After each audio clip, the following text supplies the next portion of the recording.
The book of Esther, chapter 3, page 503, if you have a church Bible near you. Page 503, Esther chapter 3.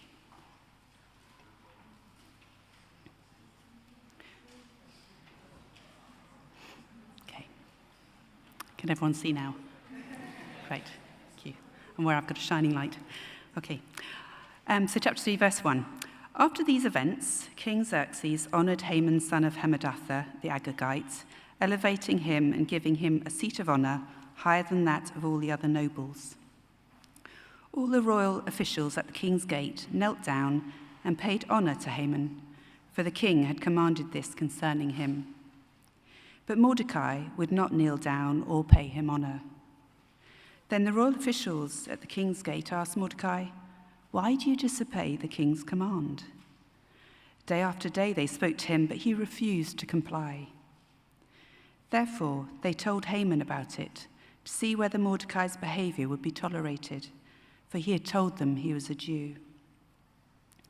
When Haman saw that Mordecai would not kneel down or pay him honor, he was enraged.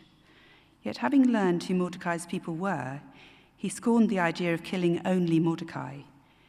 Instead, Haman looked for a way to destroy all Mordecai's people, the Jews, throughout the whole kingdom of Xerxes. In the 12th year of King Xerxes, in the first month, the month of Nisan, the pur, that is the lot, was cast in the presence of Haman to select a day and month, and the lot fell on the 12th month, the month of Adar. Then Haman said to King Xerxes, "There is a certain people dispersed among the peoples in all the provinces of your kingdom who keep themselves separate. Their customs are different from those of all other people, and they do not obey the king's laws. It is not in the king's best interest to tolerate them. If it pleases the king, let a decree be issued to destroy them, and I will give 10,000 talents of silver to the king's administrators for the royal treasury." So the king took his signet ring from his finger and gave it to Haman, son of Hammedatha, the Agagite, the enemy of the Jews. "Keep the money," the king said to Haman, "and do with the people as you please." Then on the 13th day of the first month, the royal secretaries were summoned. They wrote out in the script of each province and in the language of each people all Haman's orders to the king's satraps, the governors of the various provinces, and the nobles of the various peoples. These were written in the name of King Xerxes himself and sealed with his own ring. Dispatches were sent by couriers to all the king's provinces with the order to destroy, kill, and annihilate all the Jews, young and old, women and children, on a single day, the 13th day of the 12th month, the month of Adar, and to plunder their goods. A copy of the text of the edict was to be issued as law in every province and made known to the people of every nationality so that they would be ready for that day. The couriers went out, spurred on by the king's command, and the edict was issued in the citadel of Susa. The king and Haman sat down to drink, but the city of Susa was bewildered.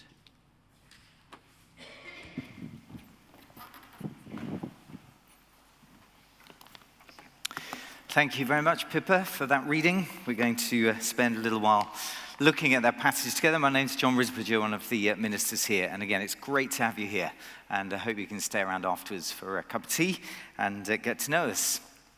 I want to begin with quite a shock moment, really, which is to say this, that if you are a going for it Christian here this evening, there are people in the world who wish you were dead.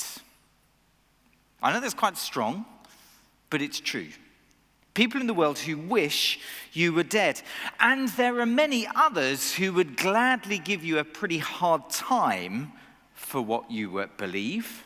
And then there are even more who very much wish that you would keep your Christianity to yourself, to just an hour on a Sunday, and that otherwise you would just fit in unnoticed to the culture around you. Nobody really seeing, never speaking out. Now, that might shock you slightly, but to be honest, it shouldn't surprise us at all, because as Jesus warned his disciples shortly before his death, in this world, he says, you will have trouble, but take heart, for I have overcome the world. That's John 16, verse 33. But here's the thing. On the whole, in the West, we don't really think that Jesus meant it. Not at least in relation to us.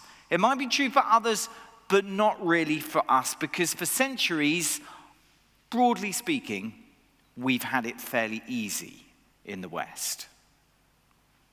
It's not like that all over the world, though.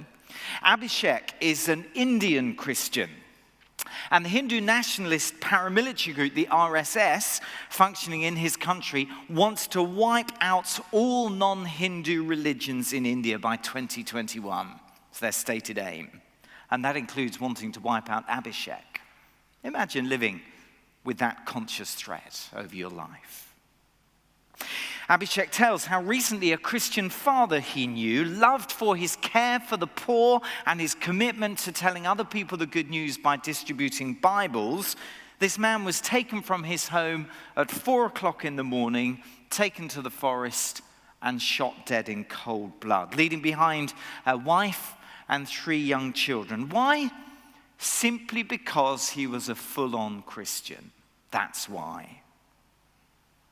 In our church, even here this evening, we have people who have had to flee for their lives from their home countries because their Christian faith had been discovered there. They've literally had to give up everything in order to follow Jesus. And we know of other people in our own city who fear reprisals from their own community if they were to become Christians. That's in Southampton. And then perhaps a slightly different level, a friend of mine who's a vicar in Oxfordshire out in the Cotswolds. His church school is facing an onslaught of pressure in the local media because of the Christian content in their school assemblies. It's a church school, for crying out loud. And they're not allowed Christian content in their assemblies, or at least people are trying to stop them.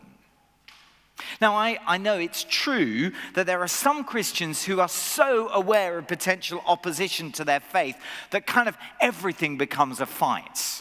And that really isn't a good place to go, because when that happens, our tone becomes defensive.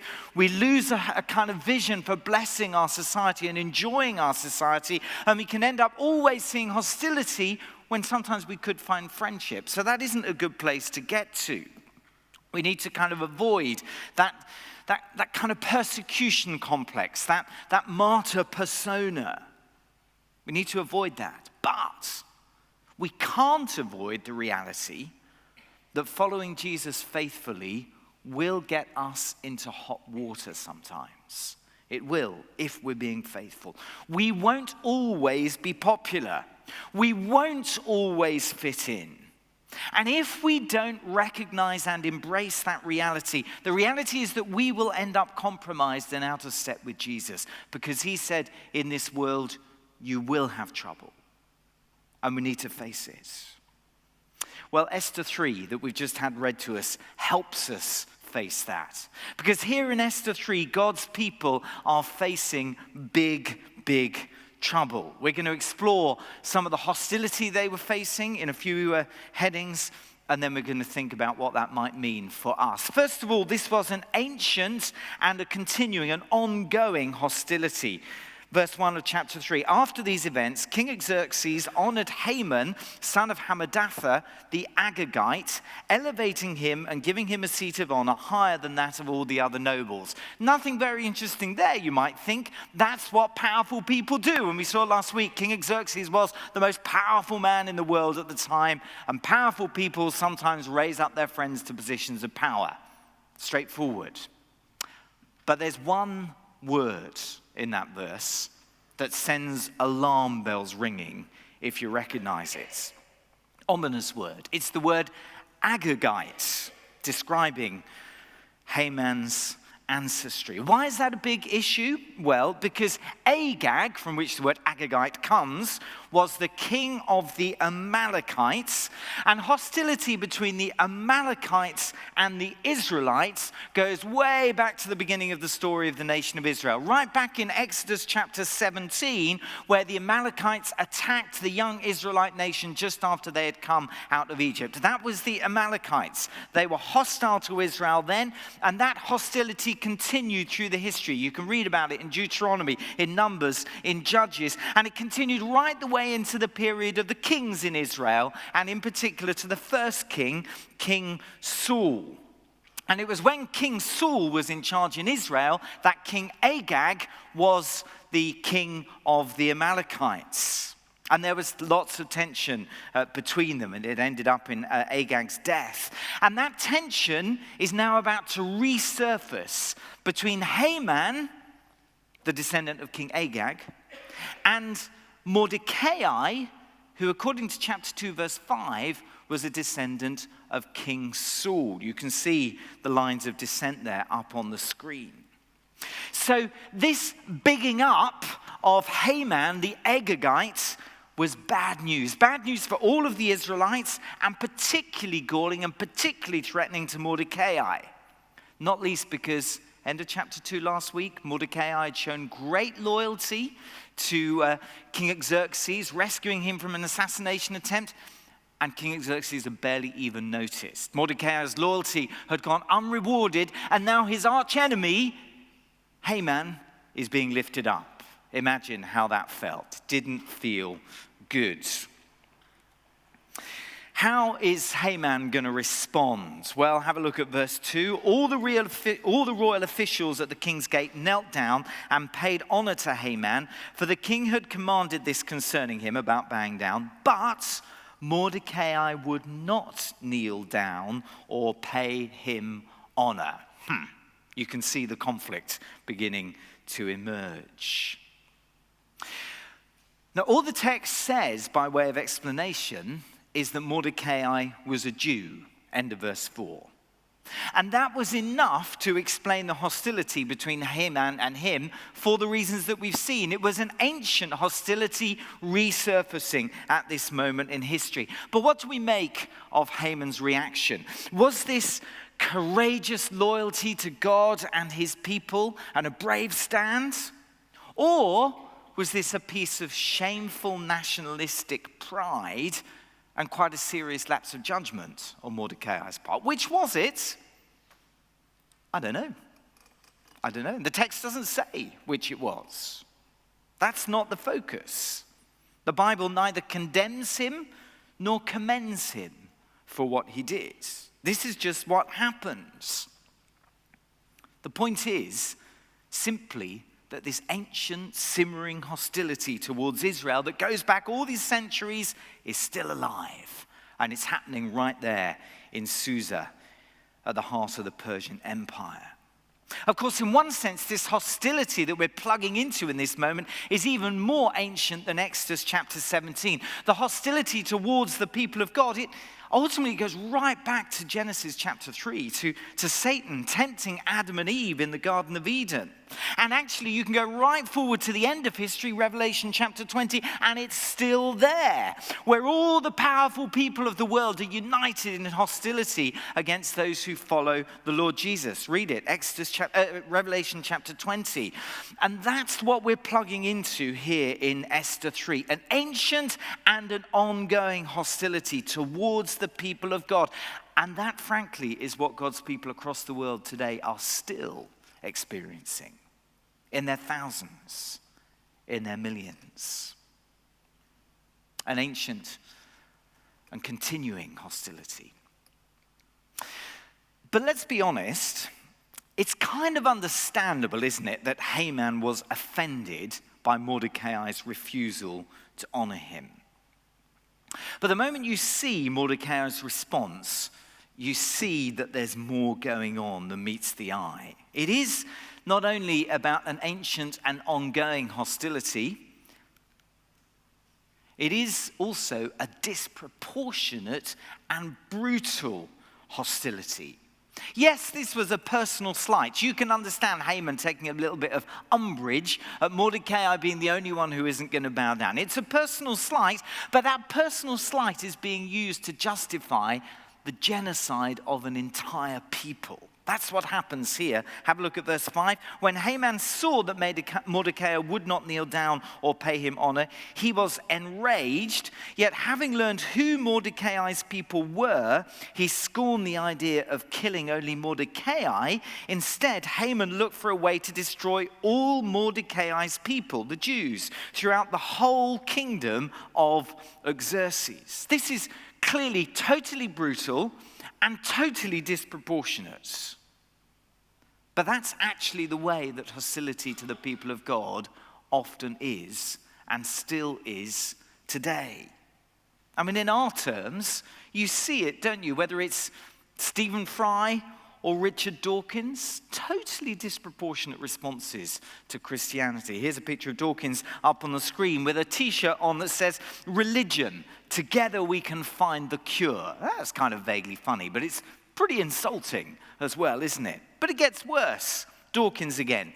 "It is fashionable to wax apocalyptic about the threat to humanity posed by the AIDS virus, mad cow disease, and many others. But I think a case can be made that faith is one of the world's great evils, comparable to the smallpox virus, but harder to eradicate." That's nasty, isn't it?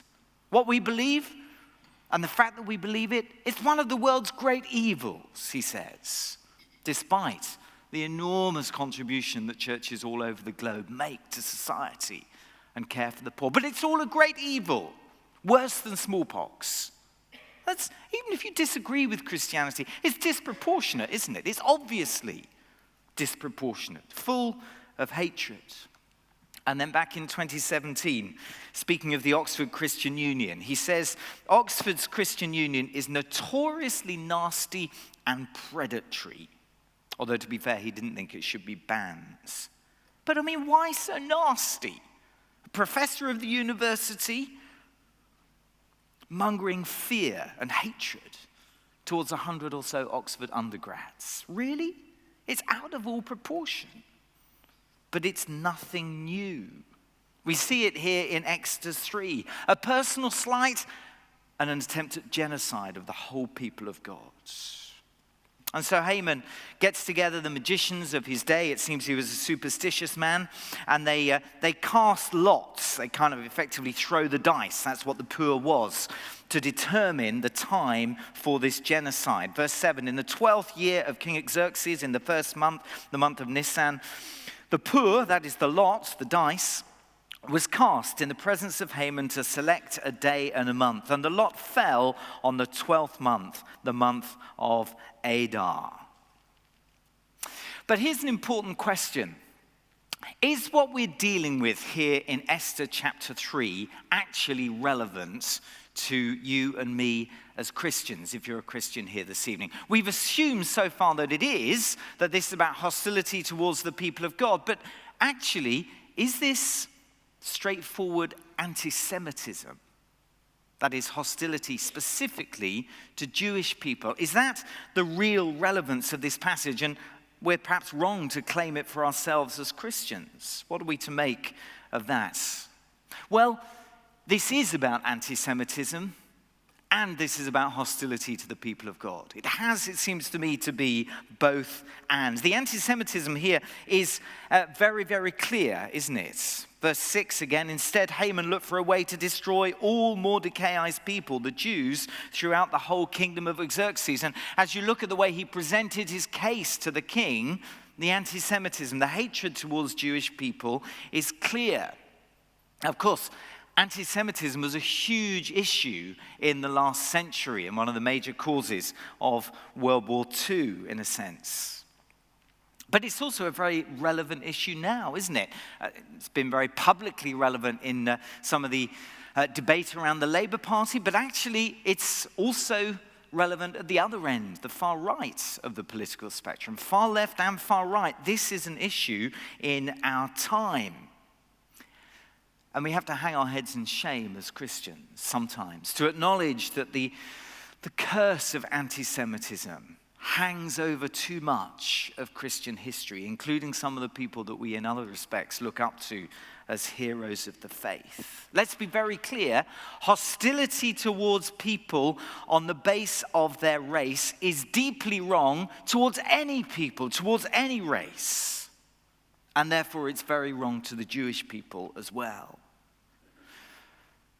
Not least, I think, because the New Testament is clear that God does plan to bless the Jewish people in the future by bringing many of them to discover Jesus as their true Messiah. You can read about it in Romans chapter 11. So there's no place for anti-Semitism in the church. And though Christians have failed in this area, sometimes to our great shame, there have also been amazing exceptions to that. You might think of the famous story of Corrie ten Boom. If you haven't read her story, read it. It's fantastic. Somebody who was involved in rescuing many Jewish people. And also Dietrich Bonhoeffer, one of the great German pastors. But another perhaps less well-known one is a guy called Paul Schneider, who was a young German minister in the period leading up to the Second World War, and he could not stomach the anti-Semitism of the Nazi Party, of Hitler. Schneider was arrested and imprisoned twice for his stand, and when he was released for the second time, it was on the basis that he must not return to his congregation where he could continue to have his influence. But despite pleas from his young family, he refused. And so he was imprisoned again, but this time in a concentration camp. And even in the concentration camp, he kept speaking out against anti-Semitism and kept speaking up for Jesus. Jesus as the resurrection and the life. He would not accept the Nazis' hatred of the Jewish people, and he would not be silenced about the good news of Jesus Christ. And therefore, on the 18th of July, 1939, he was murdered in the concentration camp by lethal injection. There is no place for anti-Semitism in the Church of Jesus. But let's also be clear, this passage is not only relevant for its challenge against anti-Semitism. This is hostility towards the people of God. And as we've already seen from Revelation 20, it's a hostility that continues into our day, that continues to be directed against Christians. And it can be brutal. It still is today. And it can get out of all proportion. So Esther 3 is doubly relevant for us as Christians. Third heading, this is a sinister and scheming hostility. Verses 8 to 11, Haman goes to the king, to King Xerxes. And initially he sounds almost sweetly reasonable, doesn't he? Verse 8, Haman said to King Xerxes, there is a certain people dispersed among the peoples in all the provinces of your kingdom who keep themselves separate.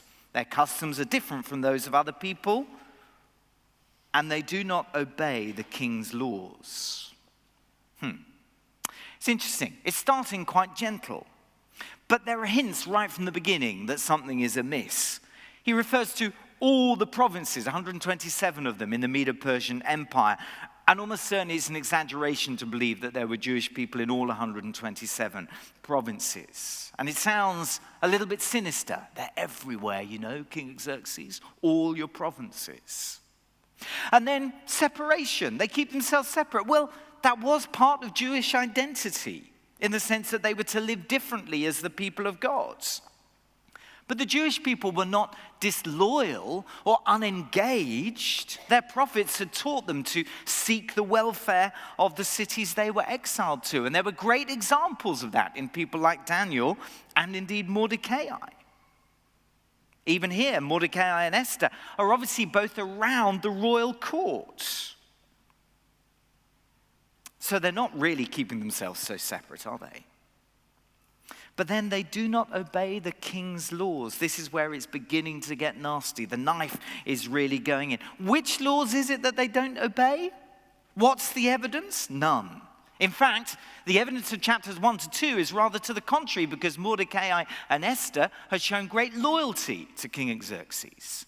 But never mind the facts. Haman wants them dead. And then comes the blow. End of verse 6. It is not in the king's best interests to tolerate them. Sounds kind of mild, but it basically means you've got to kill the lot of them. Did you notice he never mentions the name of this people, the Jewish people? They're unnamed, dehumanized. It's much easier to hate an enemy that you never name because it dehumanizes them in that way.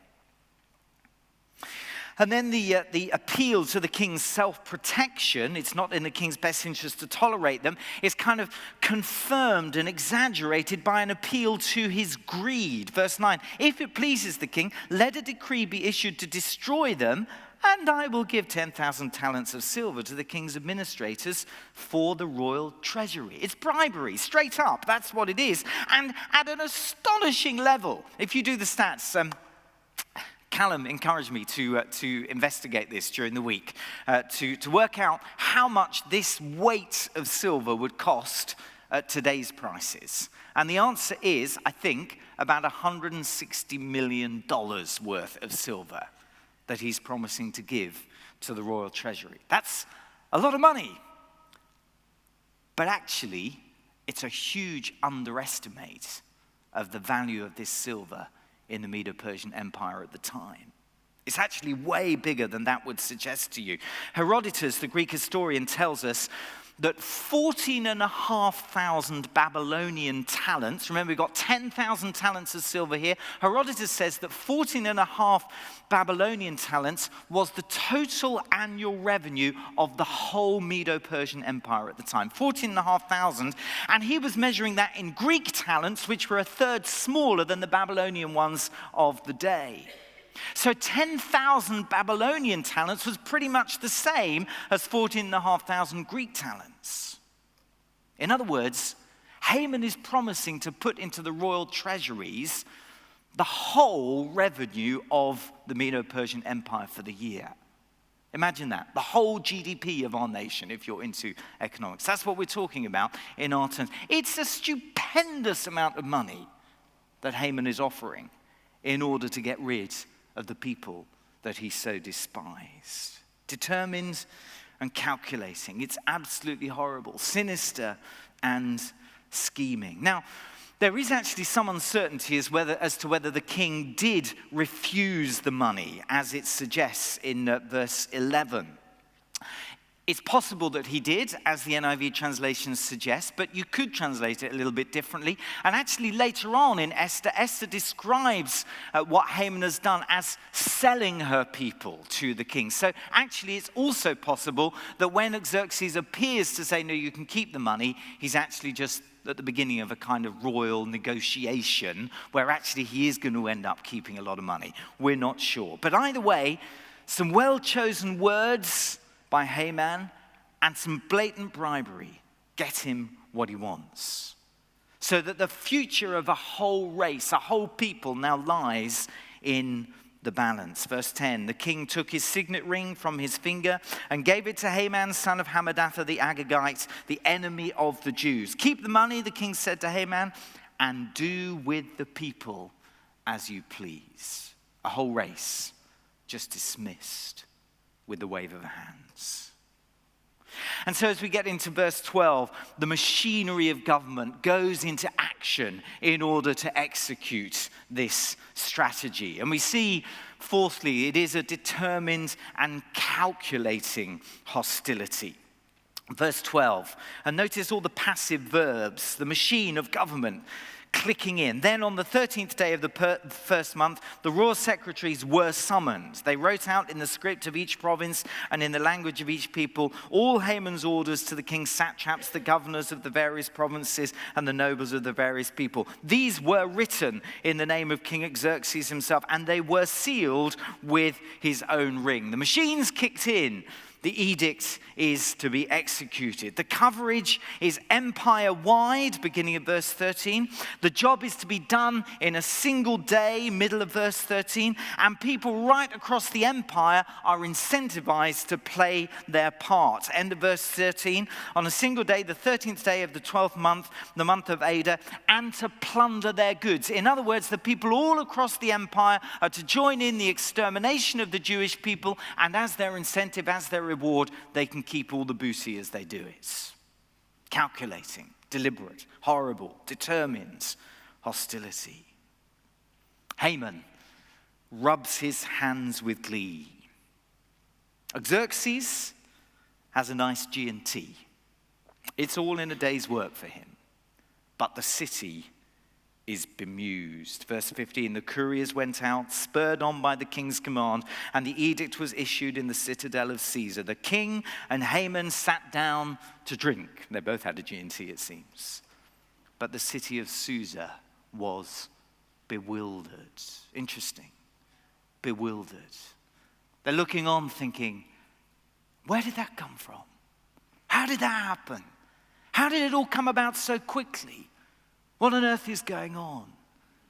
It's one of the things that often happens when great evil is about to be committed in a society, that things tip with alarming rapidity. I was talking to a friend of mine the other day who was living in Serbia just before the emergence of the Balkan conflicts a couple of decades ago. And he was saying how within the society at the time there were some tensions. It's true, it was tricky. But he said nobody thought it was about to blow up into what would become one of the worst genocides on European soil since the Second World War. Things can change so quickly. And we see, of course, the risk of re-emerging anti-Semitism in Europe once again. Things can change so quickly. They can get out of hand, and the people would be bewildered. Where did that come from? We need to be very, very careful, even in our own nation today, of allowing tribalism and hostility to get out of hand. You may have passionate views on Brexit. I do, to be honest. But some of my best friends have the opposite view, and we need to stay best friends because it's alarming how hostility can get out of hand. Well, the people of God are in big trouble, but there's also a big question hanging over this. Do you remember right back at the beginning of the Bible, God's promise to Abraham, the father of the Jewish nation, Genesis 12:2-3, I will make you, Abraham, into a great nation, and I will bless you. I will make your name great, and you will be a blessing. I will bless those who bless you. Whoever curses you, I will curse, and all peoples on earth will be blessed through you. Abraham, you're going to become a great nation, but the nation's about to be exterminated. Abraham, you're going to be a blessing to all the nations on the earth through your offspring, but the offspring is about to be extinguished. Abraham, I will bless you and all those who bless you, but whoever curses you, I will curse. But the ones who are cursing them seem to have just won. Haman has got his way. Where are the promises? How will they be fulfilled? They don't just lie unfulfilled in the moment. The very possibility of them ever being fulfilled is vanishing over the horizon of history. That's what seems to be going on. So is there hope? Well, on the surface, there seems to be no hope whatever. But perhaps there is one small, subtle hint. According to verse 7, the first month where all these things happened was the month of Nisan. And according to verse 12, it was on the 13th of that month that the edict to destroy the Jews was issued. But Nisan is the month of Passover.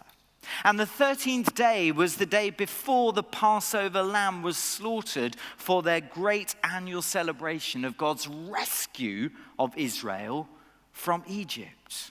So even as the death warrant of a people is being prepared by Haman, God's people are remembering that God rescued them all those generations before. He may seem absent, but he is not. And he has not forgotten them. In the words of Samuel Rutherford, a great Scottish preacher of the 17th century, Christ charges me to believe his daylight even at midnight. I read that this week, and it was a sword to my heart and an encouragement. Christ charges me to believe his daylight even at midnight. It seemed like midnight in this moment, didn't it? when Haman's edict was issued. Midnight. But God has a daylight beyond the midnight. It seemed like midnight, but God had a plan because he's a rescuing God. And if you think about it, unbeknown to Haman or to the king, a member of this apparently doomed race now quietly occupies the chair of Queen of Persia. Chapter 2, verse 10 tells us she'd kept her nationality a secret. Neither Haman nor Xerxes knew that there was a representative of the Jewish people right in the heart of the throne of Medo-Persia. What will God do with that? Oh, I know it seems precarious, just one person, and we saw last week the way that women were viewed in the Persian Empire. Very, very precarious it seems, but it is a glimmer of hope. It's the first hint of dawn beyond the midnights. And we're not left long in suspense because next week, Queen Esther will find herself walking right into the darkness of that midnight and be challenged to be an instrument of the daylight. Come back for that next week. But what does all this mean for us? Let me just give you 5 quick take-homes. And I know when you say 5, you're thinking, Risbridger, you've been going on long enough already. These will be quick, okay? Number 1, face the reality of persecution, of opposition, of hostility. Christianity is not a leisure option. It is not given to us to be the icing on the cake of an otherwise already nearly perfect life. No, persecution is a reality. And yes, it is right for us to do good. And Peter tells us in 1 Peter 3 that if we do good, sometimes we will silence the talk of our critics. It's right for us to try and do that. But the fact is that if we are faithful to Jesus, we will not always be seen as the good guys. And our society may turn against us, and it can happen remarkably quickly. There is no real following of Jesus that doesn't face this reality. And there is no true vision of discipleship that simply tries to avoid it by ducking every conflict and just shifting the ground the moment we're out of step with our culture. No, there is persecution if we're faithful to Jesus. Number 2, don't be surprised, therefore, if you face opposition to your faith and your mission. It can take many forms. Sometimes it's overt, like my vicar friend up near Oxford and their school, or our experiences of friends fleeing from the Middle East. Sometimes it's overt. Sometimes it's ongoing and subtle, a kind of war of attrition, the mockery, the career blocks, the media onslaught on sexual ethics, just grinding us down. Sometimes it's about attack on key relationships within the church. Sometimes it's about attack on mental and physical health. Sometimes it's just the exhaustion of endless misunderstanding and rumbling conflict. But behind it all lies the same reality, which is that the more determined you are to follow Jesus and the more active you are in his mission, the more the devil will use every tool in his armory to get at you. We need to be ready. Number 3, pray for the persecuted church. Pray for the persecuted church. Here's Open Doors World Watch List map, and all the red bits there are the 11 most intensely persecuted nations on earth. North Korea, Afghanistan, Somalia, Libya, Pakistan, Sudan, Eritrea, Yemen, Iran, India, Syria. The toughest 11 places in the world to be a Christian, where persecution is judged to be at an extreme level. What does it mean? It means imprisonment. It means labor camps. It means slave conditions. It means families being separated and torn apart. It means converts being sent to mental hospitals for re-education. It means beatings. It means murders. It means execution. It means rejection by family members. It means pressure on family members. It means abductions and forced marriages of young Christian women, estimated at 700 per year in Pakistan at the moment. We must pray for God's persecuted Church. You can go onto the Open Doors website and find out more, or to Release International or Barnabas Fund or Christian Solidarity Worldwide. As a church, we have an annual commitment each year through our Easter appeal to support the suffering church. Get stuck in with your giving and with your praying, and care for Christian people who flee to our city and knock on our doors and want to become part of our churches. It is the most huge privilege as a church to have brothers and sisters who have come here because they have given up everything to follow Jesus. Friends, we should be family to such people, welcoming them into our homes, loving them, helping them get established here, giving them a community of friendship where in society they may well face a wall of hostility. Pray and care for the persecuted church. And be faithful in what battles you do face, rather than ducking out of every conflict. I know all of the things that I mentioned about persecution across the world, it can seem very remote to many of us here. But there is pressure. And the call on us is not to duck the battles that we do face. Don't be silenced. Don't give in to the mockery. Don't give up on speaking about Jesus because it may affect your career. No, speak up. There's this great booklet that my friends in the Evangelical Alliance have produced called Speak Up, telling us that our rights to speak up within the workplace and within the society are much greater than we think they are. It isn't generally law in the UK that is silencing Christians, it's generally fear. And actually we need to know our rights and use them so that we don't lose them. Be faithful in what you face. But don't expect the Christian life to be easy, because Jesus said it isn't. And finally, set your heart on eternity so that you know that it is worth it. As Paul said, therefore we do not lose heart. Though outwardly we are wasting away, yet inwardly we are being renewed day by day. For our light and momentary troubles are achieving for us an eternal glory that far outweighs them all. And so we fix our eyes not on what is seen, but on what is unseen. Since what is seen is temporary, but what is unseen is eternal. Big trouble demands great faith, great trust, and great confidence in God. Let's pray.